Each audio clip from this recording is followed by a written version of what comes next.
Perkenalkan, nama saya Dorbanwar Syaloho dengan NIM 230306078. Prodi Peternakan, Fakultas Pertanian, Universitas Sumatera Utara. Di sini saya akan menjelaskan proses pencernaan lipid dan metabolismenya di dalam rumen sampai retikulum pada ruminansia. Ini adalah tugas mata kuliah biokimia yang diampu oleh Insinyur Tati Saripidiana SPT, MP IPM. Pencernaan lipid dan metabolismenya di dalam rumen sampai retikulum pada ruminansia melibatkan beberapa tahap penting yang seperti lipolisis, biohidrogenasi, dan sintetis asam lemak oleh mikrobia rumen. Berikut adalah penjelasan dari masing-masing tahap tersebut. Yang pertama, lipolisis.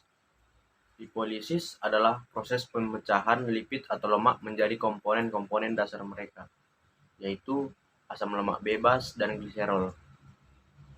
Dalam rumen, mikrobia rumen terutama bakteri lipolitik memproduksi enzim lipase yang memecah trigliserida dan fosfolipid yang berasal dari pakan menjadi asam lemak bebas dan gliserol. Proses ini sangat efisien di rumen dan terjadi sangat cepat setelah pakan masuk ke dalam rumen. Lalu, yang kedua ada proses biohidrogenasi. Biohidrogenasi ini adalah proses di mana asam lemak tak jenuh diubah menjadi asam lemak jenuh oleh mikrobia rumen. Proses ini terjadi dalam beberapa tahap. Tahap awal ialah isomerisasi asam lemak tak jenuh menjadi isomer konjugasi. Lalu tahap kedua, reduksi ikatan rangkap pada asam lemak tak jenuh konjugasi menjadi asam lemak jenuh. Enzim yang terlibat dalam proses ini terutama adalah enzim yang diproduksi oleh bakteri rumen seperti butyrifibrio dan fibrisolvens. Tujuan utama biohidrogenasi ini adalah untuk mengurangi toksisitas asam lemak tak jenuh yang tinggi bagi mikroba rumen dan untuk memodifikasi struktur lipid menjadi bentuk yang lebih aman dan lebih mudah dimetabolismekan oleh ruminansia.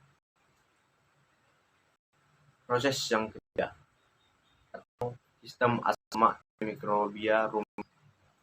Mikrobia rumen juga terlibat sintetis asam lemak yang bersumber dari karbon yang dia seperti glukosa, propionat, dan asetat.